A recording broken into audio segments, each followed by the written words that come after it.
Hello, everyone, and welcome to week 9. Today we are switching gears. Now we're learning about organization. So, the first half of the class was based on macro community work. Second half is looking at specifically different types of organizations for which social workers will be practicing. So, organizations. Why are we talking about organizations? It's extremely important for social workers to understand how organizations work and what exactly they are and different types of organizations. So, organization is a collective of individuals gathered together to serve a particular purpose. I feel like we've seen that definition before, but it's important that we understand specifically what organizations are because so much of social practice, number one, finds its historical roots, and so much of social practice occurs in organizations. So it's really important that we understand how organizations work. In a lot of other fields, such as law or medicine, professionals find themselves in private practice. So they're kind of running their own services. But in social work, a lot of social workers are employed by an organization, whether that be a nonprofit organization or a public entity. Not as many social workers go into private practice, so it's extra important that social workers understand the structure of organizations, how they're financed, how they operate, because it really will determine how you carry out your practices. Trust me, the way that your organization is functioning will determine how you, as an individual social work practitioner, is able to function as well. So as I mentioned, social work really finds its historical roots in organizations. So I talked earlier in the semester at probably the first or second class about how the first people to provide social work services were these kind of like settlement houses or the charity organizations. So those were organizations. Settlement houses were also organizations. Government or public entities were really late to the game to provide social services. They started providing social services more in like around the Great Depression, but social work practice found its roots about 100 years before that, specifically in organizations. So first lecture question of the day is social work finds its roots in what type of entity? That would be an organization. So definitely keep that in mind. Because it's important to understand where social work begins and where it's going to. So there's a variety of types of human service organizations. So the first would be a public entity, such as a government. Then we have, so it's public versus private. So it's based on who owns it. Public would be government owned, private would be individually owned. So a for-profit private agency is one that is seeking to make a profit. Nonprofit is an organization that's seeking to not make a profit. They don't want to be in the red. They want to break even.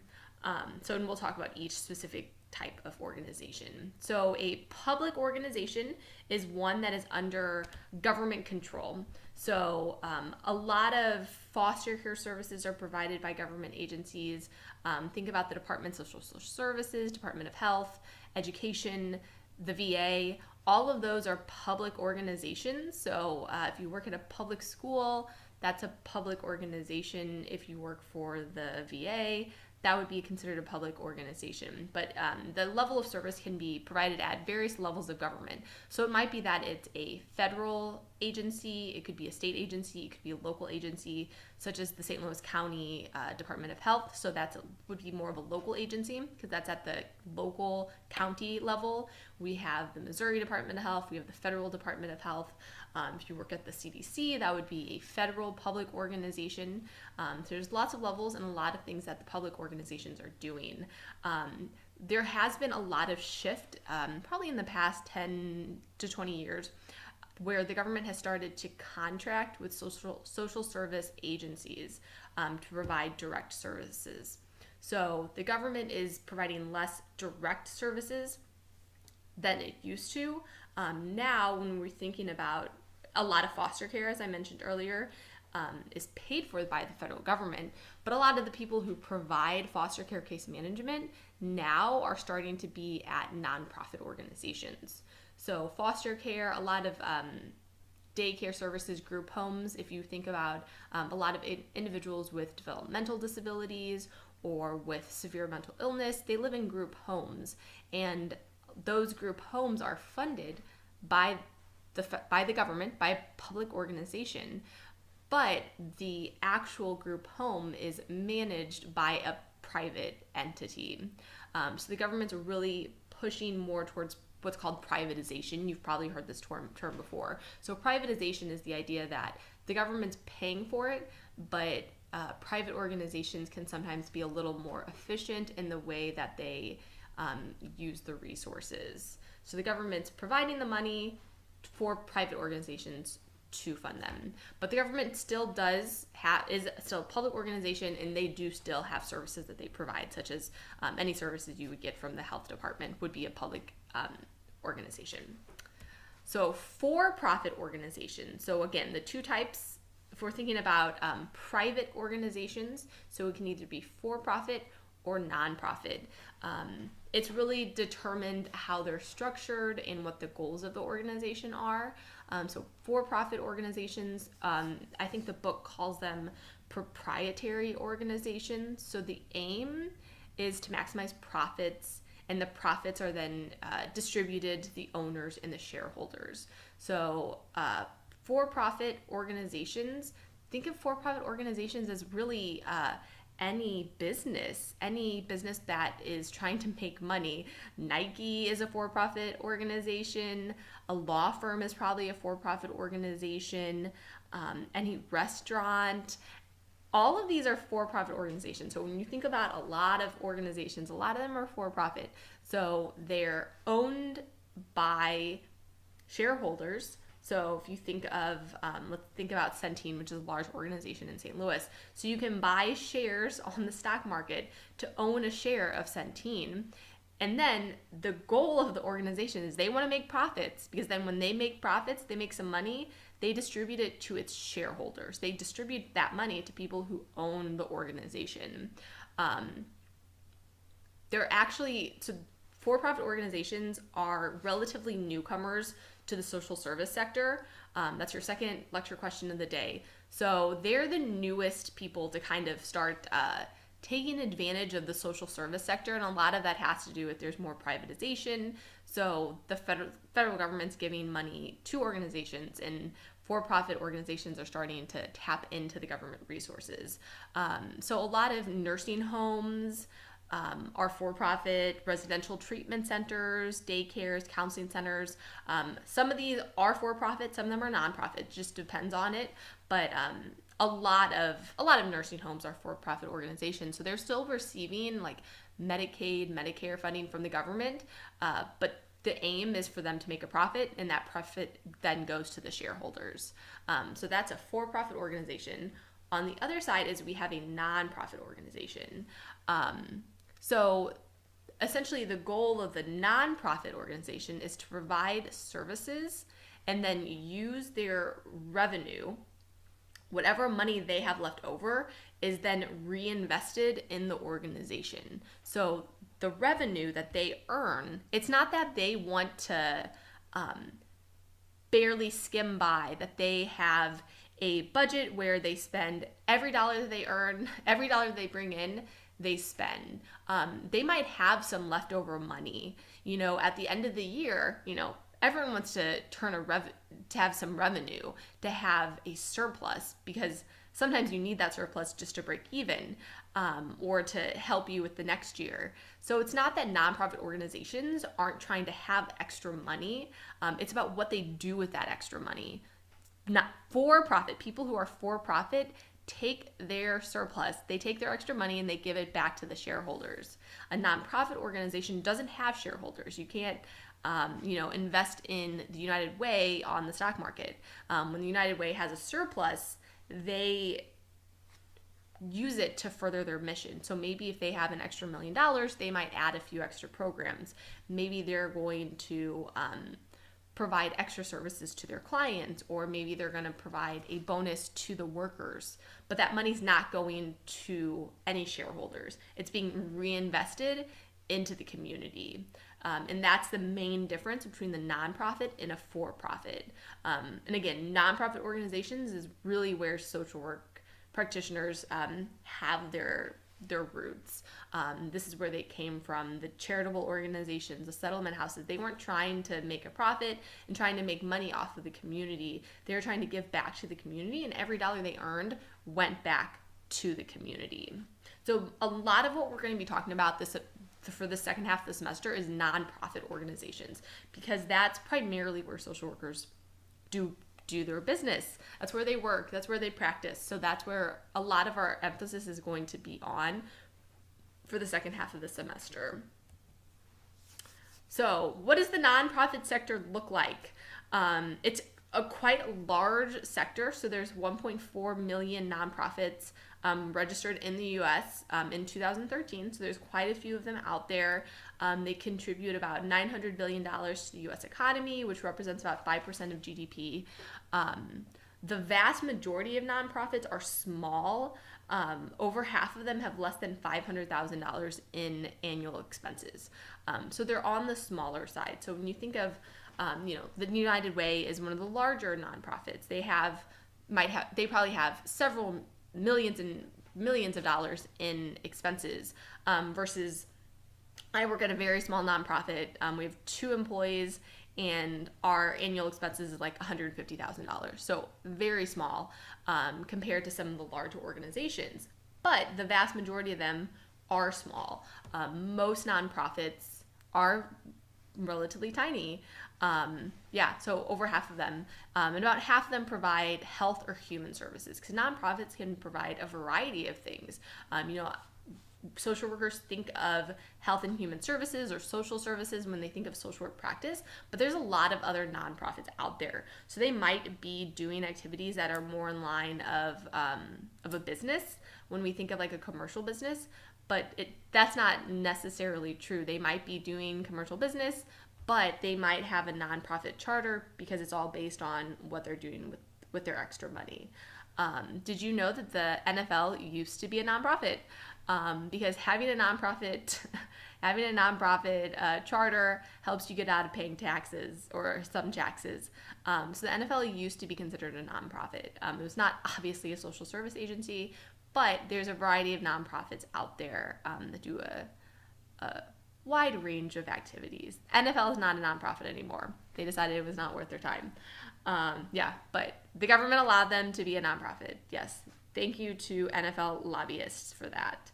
But your next lecture question of the day is asking what amount of money the majority of nonprofits make. So the majority, again, I'm reading this straight from the slide, the majority of nonprofits are small with less than $500,000 in annual expenses. So that's your next lecture question. Okay, so if we look at how much do most nonprofits spend? So this is a chart that I have. The line in blue is looking at the total number of nonprofits, or the percent of nonprofits. So you can see that about 30% of nonprofits have expenses less than 100,000. Only 5.3% of nonprofits have expenses that total $10 million or more. So a very small share of total nonprofits have a large amount of money. However, when we look at how much nonprofits in general are expending, so I think I mentioned that they spend like $800 billion. Let's go back to that slide. So they spend about $900 billion. That's what their expenses, that's what they're contributing to the U.S. economy, about $900 billion. So when we think, well, how is that money being spent? Within the nonprofit sector, about 87% of nonprofits, about 87% of expenses by nonprofits are being spent by nonprofits who make $10 million or more. So it's kind of like the idea, if you think about in marketing, about 80% of your sales are going to go to 20% of your sellers, of purchasers. So 20% of the people who come into your store are going to account for 80% of your business.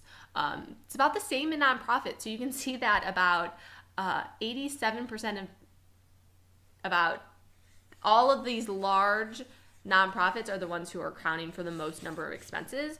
Although, in general, most nonprofits are small. They're not spending very much. The big nonprofits are spending the majority of the money, so that's why those are the ones we typically hear about. Hopefully that was not too confusing. Okay, when we look at where nonprofits are getting their money, most of them are actually getting their money from fees for services and goods. So it might be that if you are part of a nonprofit soccer team, you still pay to be part of the soccer team, but you're not paying as much if you're like on a for-profit soccer team. You're still paying a fee, but it might not be as much. If you live in a nursing home, there might be a fee that you're paying to live there, but the government is still counting for part of the expenses. So 25% of charities get their money from government sources, such as, getting Medicaid, Medicare reimbursement. 13% would be private contributions, so that's probably fundraising. I would imagine government grants, investment income. Some people buy shares, but the majority of money is coming from private fees for the services that they have. Okay, legal status. Legal status is important to talk about because depending on the nonprofit, they all have kind of different statuses. So the way that it works is, say I want to open a nonprofit. So the first thing I would have to do is I would have to fill out a bunch of forms on the state level. So I would have to register my nonprofit with the state of Missouri. I complete some forms. They'd provide me with my legal structure, saying that I'm a nonprofit, and because I'm a nonprofit, I get certain benefits as being a nonprofit. So I would get certain like tax exempt status as a state registered nonprofit. I wouldn't have to pay like Missouri state taxes because of my legal structure. On the federal level, if you've ever heard of a 501c3, a 501c3 is a type of nonprofit. There's various types of nonprofits, which we'll talk about later. A 501c3 is registered with the IRS, and that provides you with federal tax exemptions, so you don't have to pay federal tax. The other thing that a 501c3 provides you with is when people donate money to your nonprofit, because you're a 501c3, their donations are then tax exempt, or they receive some sort of tax credits for donating to your nonprofit. That's why a lot of times if you like donate money to a nonprofit, you'll get like a letter saying verifying your donation, so that when you go to fill out your tax forms, you can kind of have that as a tax credit. So that's kind of the difference, is you would both have to register as a nonprofit on the state and the federal level. When we're looking at the organizational structure, so today I'm just, as you can kind of see, I'm kind of roughly going over everything. We'll talk more about these specific legal statuses in future weeks. We'll talk more about the organizational structure in future weeks as well. But the important thing to keep in mind is that the nonprofit is governed by a board of directors. So there's board of directors in for-profit organizations as well.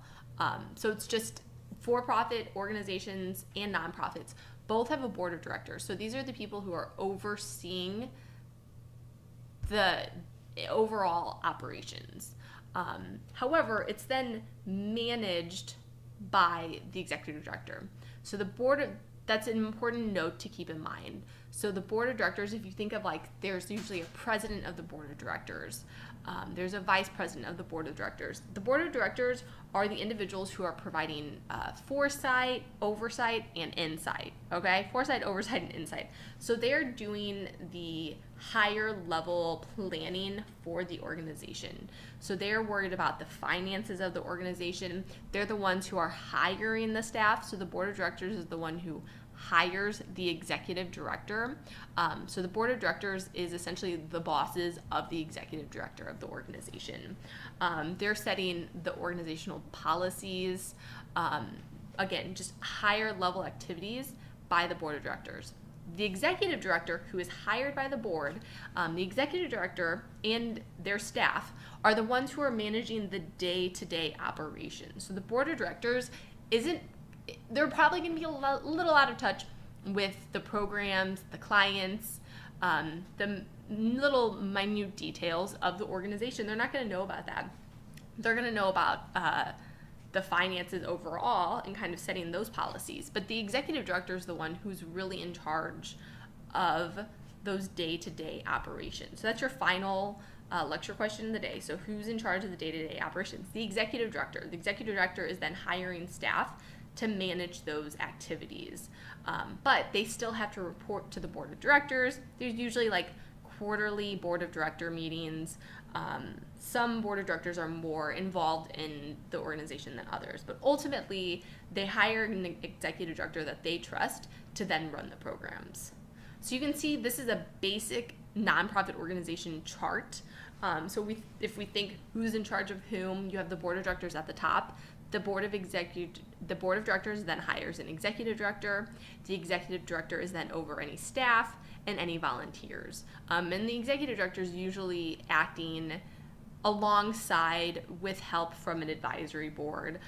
So maybe that the executive director needs some advice on managing human resources or managing the finances. They might have an advisory board that's specifically composed of people with that skill set to then provide advice to the executive director. But in general, the executive director is always held responsible by the board of directors, who's then ensuring that the mission of the organization is being moved forward. So funding sources, as I kind of mentioned, funding sources for a nonprofit money can come from the government, private donations such as grants and individuals. They hold a lot of fundraisers, and also earned income, because there are nonprofits who are charging for their services. A lot of organizations do. I used to work at a child welfare organization, so they received money from government grants because they did foster care case management, so the government provided them with reimbursement for the foster care case management. They also had counselors, so this was a nonprofit, but they did have counselors who received income through insurance reimbursements, and then individuals without insurance would privately pay for the counseling, or they might have a copay for the counseling. So you can get reimbursed for counseling very similarly to how a doctor or other medical professionals get reimbursed through your insurance. So those are the three primary funding sources for organizations. Okay, that is all that I have for this week. It's a quick overview of nonprofit organizations. You'll learn much, much more in the coming weeks. This week should be on the lighter side. We just have your lecture quiz, which will be due on the 29th. Your community meeting minutes and reflection is also due on the 29th. So that's going to be Thursday, March 29th at 11:59 p.m. I'm still waiting on a few people to have their meeting confirmed by me. Just a reminder, you really need to have you need to be attending the meeting this week. Obviously, you need to get that approved by me in advance. Please email me. Then you're going to write some rough minutes. What did they talk about at the meeting? And your kind of insight from the meeting. What did you learn? Any sort of reflection like that. So that is all due on March 29th. So after the community meeting reflection, the next thing due is the community assessment paper, which is due on Thursday, April 19th. So again, community meeting reflection, attend a community meeting. It needs to be held within the selected community, your selected community. Write and submit minutes for the meeting, write and submit a reflection for the experience. And you can submit all of that on Blackboard in the Week 9 folder. Okay, your community assessment paper is also coming up. So that is going to be due on April 19th. I'm sure most of you have not started to look at this. But a lot of the stuff that you've been working on is building on to this community assessment paper. So the community meeting that you're attending, most importantly, that evidence-based practice workbook that you completed, is very important for the community assessment paper. If you received some strong feedback on your workbook, I would highly suggest that you get with me in advance so we can make sure that you are on track for the community assessment paper, because some people were a little off track. And I made sure to say that on your comments. So if you had all positive comments, then you're good to go. If you had some suggestions for improvement, I would highly suggest you getting with me because in the past I've had some people pretty off track. So the goal of the paper is essentially to address and answer your evidence-based question. Everyone has an evidence-based question that they're working on. So if your evidence-based question is thinking about what are the most effective interventions to reduce opioid addiction in Toledo, Ohio, that's your question. Everything about your paper is going to be focused around that question in particular. So make sure your question is on track and that I have approved it and that you're not switching questions on me. Okay, so the first part of this, it's a 10 to 12 page paper, double spaced. Make sure you are using section headings. I will take points off if you don't use section headings. It drives me crazy. I need to be able to follow along with your paper. This should be organized using section headings. So the first part of it is just to provide an executive summary. So an executive summary is kind of like an abstract if you've ever read like a research article, which you should have because you had to do it for your evidence-based practice workbook. So essentially it's going to be like one page where you just describe everything in the rest of your paper. So I should be able to read your executive summary and have an understanding of all of the components of your paper. It should be standalone. So I shouldn't, if I don't read the executive summary, I should be able to read everything else and not be confused. So essentially it's just a summary of everything you've written. The introduction is where you're going to be talking about specific details on your community. What's your community look like? What's the problem? Use the information from the census data. Everyone had to make census tables. Pull that in so you can say, this is what my community looks like. It's 20% of the population is in poverty. This is the racial composition. This is the number of people who are unemployed in the community. So give me an overview of your community. Give me an overview of the problem. What's the problem? If the problem is opiate addiction, talk about it. Give me specific numbers. What percent of the population is addicted to opioids? If you can't find that very specific information about your community, that's fine. Give it to me on a national level. Somewhere you are going to be able to find the number of people who are addicted to opioids in some way, shape, or form. So make sure you provide that information. So give me an overview of your community. What's your community look like? What's your problem look like? What is preventing this problem from changing? Because of this problem, what's happening because of it? So that's all going to be part of your introduction. Current efforts, this is where you're going to talk about in your community what social service providers or other practitioners are trying to solve this problem. Give me an overview of what is the community doing to try to address the problem. What's going on right now? Next section is current gaps in services. So what is the community not doing? Why is what the community currently doing not working? What needs to change? So what is not currently being provided? The last section is going to be your recommendations. So this is where you talk about because of these gaps in services, because there's not enough treatment beds in Toledo for individuals with opiate addiction, I'm going to recommend that we provide more treatment beds. And make sure that your recommendations, this is very important, your recommendations need to be based on evidence. You need to be citing specific research articles. Take the information you pulled from the workbook and plop it into these recommendations, okay? So think about everything you completed for the workbook and use that to build your paper, okay? But don't just copy and paste, make it flow. Don't make my job difficult. If I have a hard time reading your paper, that's not gonna look well on your final grade.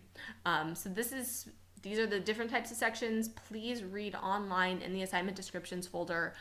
There's some specific details on what needs to be in each section. So look over that. I do provide extra credit It's like 1 point on your final grade, which can make or break you. Um, if you take it to the writing services, I guarantee that along with me providing you 1 point of extra credit, your paper will be better, your final grade will be better. There won't be grammar mistakes. It'll be easier to read. You'll have good organization. So please take it to the university writing services.